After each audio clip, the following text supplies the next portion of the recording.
नमस्कार दोस्तों, आप सब लोगों का एक नई वीडियो में हार्दिक स्वागत है। आज की वीडियो में हम सॉल्व करने वाले हैं आरआरबी एनटीपीसी में पूछे गए पीवाईक्यू क्वेश्चंस। और आज का टॉपिक है नंबर सिस्टम यानी संख्या पद्धति। ये पार्ट 1 लिया गया है और जो भी पीवाईक्यू क्वेश्चन है, लेटेस्ट पीवाईक्यू क्वेश्चंस को ही अब इस समय हम शामिल कर रहे हैं ताकि आप लोग देख पाएँ किस तरीके से प्रश्न आजकल के एग्जाम में पूछे जा रहे हैं। साथ ही साथ आप लोगों को बता दें, इसमें जितने भी पार्ट बनेंगे अब सीक्वेंस वाइज में आप लोगों को नंबर सिस्टम के सभी पार्ट हम दे देंगे। लेटेस्ट में जो भी प्रश्न पूछे गए हैं उन्हीं प्रश्नों को हम कवर करके आप लोगों को यहाँ पर सॉल्व कराएंगे और बहुत ही सिंपल तरीके से इन्हें सॉल्व करना भी सीखेंगे।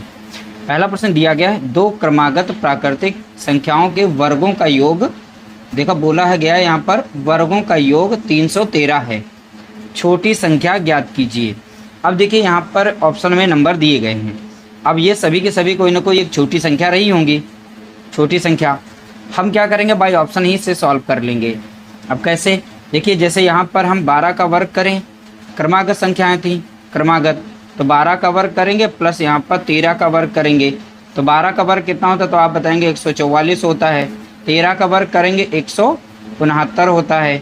ठीक है, इन दोनों को जोड़ के देखेंगे, 9 4 कितना हो गया, 13 के 3 हासिल आएगा 1, 6 4 10 11 का 1 हासिल आएगा यहाँ पर। तो इस तरीके से हमने देखा, तो यहाँ पर 12 का वर्ग प्लस अगली संख्या 13 का वर्ग, तो यहाँ पर दोनों को मैंने जोड़ा तो 313 मिल गया। इसके हिसाब से हमने इसे सॉल्व किया। तो इस तरीके से हमने देखा, यहाँ पर इन दोनों में सबसे छोटी संख्या हमारी 12 थी, इसलिए हमारा राइट आंसर हो जाएगा 12। बाकी के ऑप्शन को आप इसी तरीके से चेक करेंगे, राइट आंसर आप लोगों को यहाँ पर देखने को नहीं मिलेगा। एक बार चेक करना चाहें तो आप इसे चेक भी कर सकते हैं। अगला प्रश्न पूछा गया, देखिए यहाँ पर 2022 में प्रश्न पूछा गया था, सबसे छोटी अभाज्य संख्या। देखिए दो प्रकार से प्रश्न पूछे जाते हैं यहाँ पर, एक तो भाज्य पूछ लेगा या तो अभाज्य पूछ लेगा। हम यहाँ पर सबसे पहले इसका राइट आंसर बता देते हैं, उसके बाद यहाँ पर भाज्य और अभाज्य भी क्लियर कर देंगे। देखिए सबसे छोटी यहाँ पर अभाज्य संख्या होगी 4।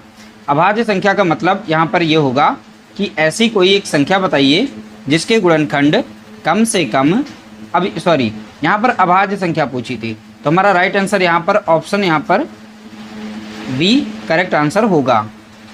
हमारा राइट आंसर होगा ऑप्शन डी। देखिए अभाज्य संख्या यहाँ पर सबसे छोटी जो होती है वो 2 होती है। अभाज्य संख्या उन्हें कहते हैं ऐसी संख्याएं जिनके 2 गुणनखंड हों। जैसे हम 2 के देखें तो 2 संख्या जो 1 से कटेगी और 2, तो 1 गुणा 2, 2 ही गुणनखंड यहाँ पर बन रहे हैं।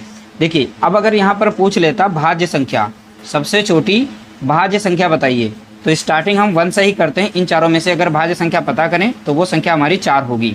लेकिन इस प्रश्न का हमारा राइट आंसर ऑप्शन डी होगा। अगर भाज्य संख्या पूछे तो आप 4 बताना। भाज्य संख्या मीन्स कम से कम मिनिमम 2 से ज़्यादा गुणनखंड होने चाहिए, यानी मिनिमम 3 गुणनखंड हों। अब 4 संख्या को देखें तो इसका 1 गुणनखंड होगा और 2 गुणनखंड होगा और संख्या स्वयं 4 होगी। तो इस तरह से हमने पता किया कि यहाँ पर भाज्य संख्या सबसे छोटी हमने पता कर ली 4 होती है। और भाज्य संख्या पूछेगा अभाज्य, तो आप बताएंगे ऑप्शन डी, जैसा कि ये प्रश्न अभाज्य संख्या से पूछा गया था। ठीक है, तो राइट आंसर हमारा होगा ऑप्शन डी। अगला प्रश्न पूछा गया आरआरबी एनटीपीसी, देखिए यहाँ पर 2022 में ही प्रश्न पूछा गया था। 5 क्रमागत संख्याओं का योगफल 240 है, पहली और अंतिम संख्या का योगफल ज्ञात कीजिए। देखिए अब 5 संख्याएं पूछा गया, तो 5 डैश हम बना लेंगे कुछ इस तरीके से।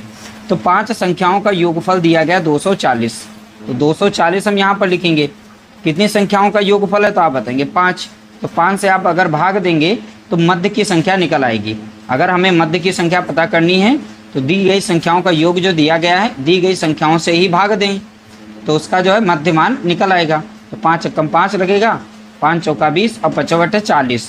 तो मध्य में देखेंगे 2 इधर हो गई, 2 इधर हो गई, तो यहाँ पर 48 आएगा। और सभी के सभी बोला गया था क्रमागत, तो इससे पहले की संख्या यहाँ पर 47 हो जाएगी, यहाँ पर 46 हो जाएगी, अगली संख्या यहाँ पर 49 होगी, फिर यहाँ पर 50 होगी। तो पहली संख्या और अंतिम संख्या का योगफल पूछा है, यानी इन 2 संख्याओं का हम यहाँ पर योग करेंगे। तो 50 और 46 का योग करेंगे तो कितना हो जाएगा, 96। तो इस तरह से हमारा राइट आंसर हो जाएगा।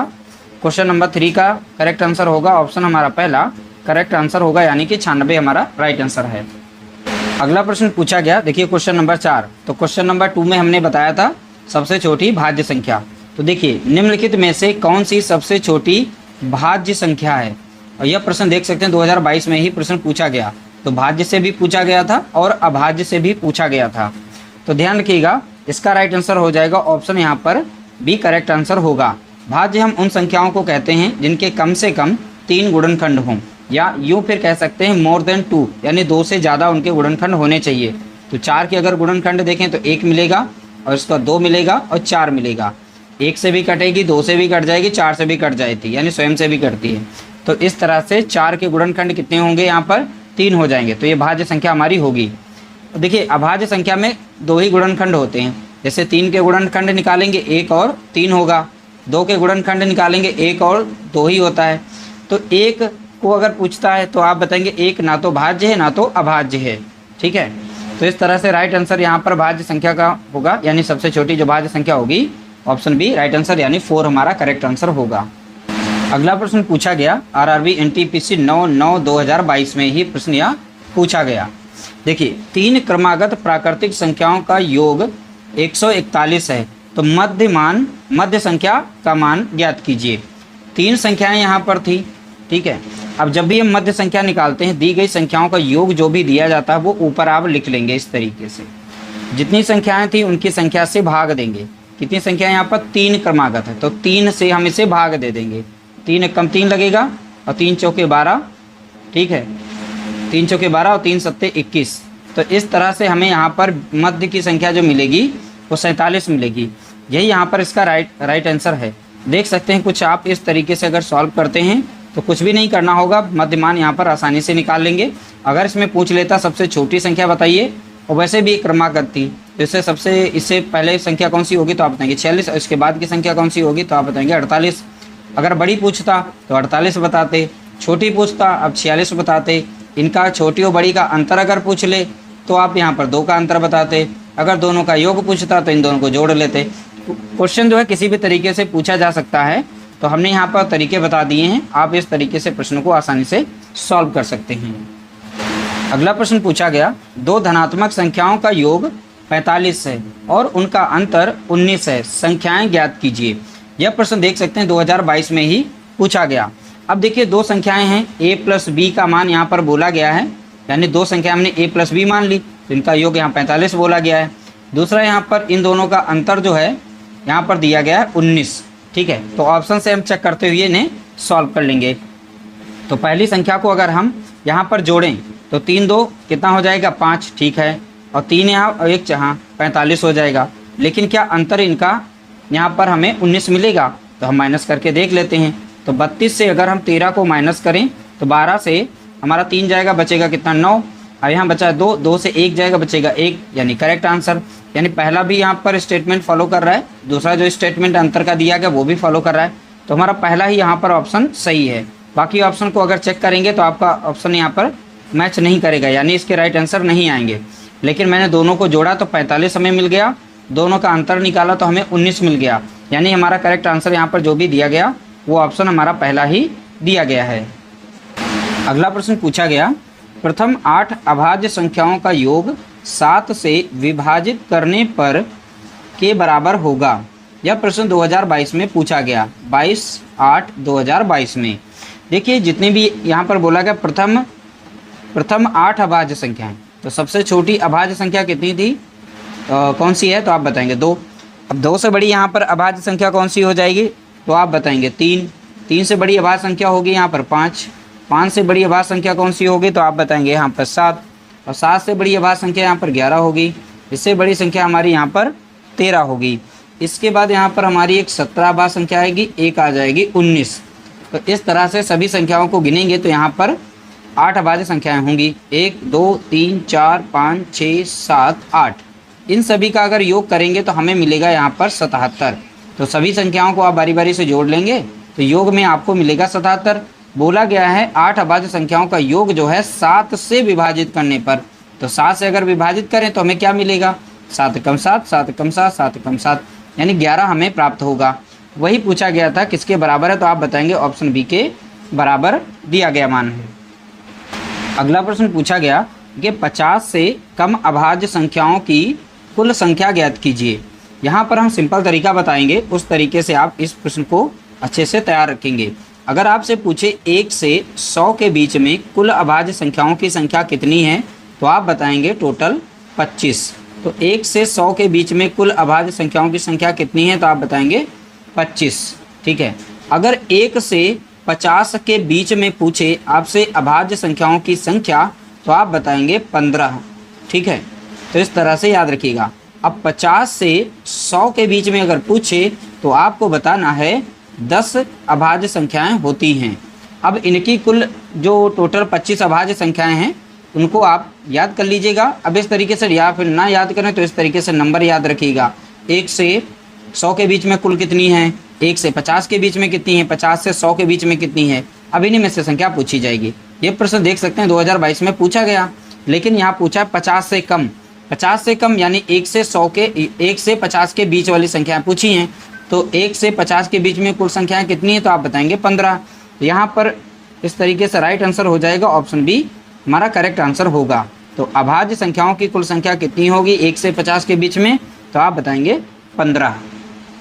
अगला प्रश्न पूछा गया, देखिए अभाज्य संख्या से बहुत से प्रश्न 2022 और 2021 में पूछे गए थे। अब देखिए यहाँ पर पूछा गया 3 अंकों की सबसे छोटी अभाज्य संख्या बताओ, यानी ऐसी संख्या देखनी जिनके 2 ही गुणनखंड हों। अब यहाँ पर इन सभी में सबसे छोटी कौन सी है, पहले ये भी हम चेक कर लेते हैं। ऑप्शन डी को चेक करते हैं, तो ऑप्शन डी पर है 101। तो इसके 2 ही गुणनखंड होंगे, या 2 संख्या से ही कटती है, या तो स्वयं से कट जाएगी 101 से, या तो वो 1 से कटेगी। तो 101 के 2 ही गुणनखंड हैं, तो इसलिए हम यहाँ पर इसका करेक्ट आंसर देखें तो ऑप्शन डी ही हमारा यहाँ पर करेक्ट आंसर दिया गया है। अगला प्रश्न पूछा गया, यह प्रश्न जो है 2017 में पूछा गया था आरआरबी एनटीपीसी में। अब आगे आने वाले एग्जाम्स में भी पूछे जा सकता है। निम्न में से कौन सी एक विषम भाज्य संख्या है। देखिए विषम हो और भाज्य हो, पूछा गया विषम भाज्य संख्या। तो यहाँ पर देखिए ये विषम है, ठीक है, बट भाज्य नहीं है, ये अभाज्य संख्या, क्योंकि इसके 2 ही गुणनखंड होते हैं 1 और 13। 17 भी हमारी एक विषम, यहाँ पर विषम और अभाज्य संख्या है। तो अभाज्य है, भाज्य नहीं, हमें भाज्य पकड़नी है। तो इसलिए यहाँ पर इसके भी 2 गुणनखंड हैं। तो ऑप्शन हमारा यहाँ पर पहला और दूसरा तो कतई नहीं हो सकता है। अब देखिए तीसरा भी ऑप्शन हमारा नहीं हो सकता है। क्यों? क्योंकि ये सम भाज्य संख्या है, क्योंकि 12 एक सम संख्या है। यहाँ बात कर रहा है विषम की, तो यहाँ पर केवल एक ही बचा है, ऑप्शन डी। तो 15 एक यहाँ पर विषम संख्या है और भाज्य संख्या है। ऑप्शन डी हमारा यहाँ पर करेक्ट आंसर होगा, क्योंकि 15 हमारी संख्या जो है यह विषम संख्या भी है और भाज्य भी है। विषम क्यों है? विषम इसलिए क्योंकि यहाँ पर 2 से इसे नहीं काट सकते हैं, तो इसलिए विषम है। और भाज्य इसलिए है क्योंकि इसके गुणनखंड बनेंगे। देखिए 1 से कट जाती है 15, और यहाँ पर 3 से कट जाती है, 5 से कट जाएगी और 15 से भी कट जाएगी। तो कुल मिलाकर इसके 4 यहाँ पर गुणनखंड देखने को मिलेंगे। तो 2 से ज़्यादा वैसे भी गुणनखंड हैं, तो हमारा इसलिए राइट आंसर हो जाएगा ऑप्शन डी। ऑप्शन डी हमारा यहाँ पर करेक्ट आंसर होगा। उम्मीद करते हैं आप लोगों को हमारी वीडियो पसंद आई होगी। वीडियो पसंद आई तो वीडियो को लाइक करना, शेयर करना।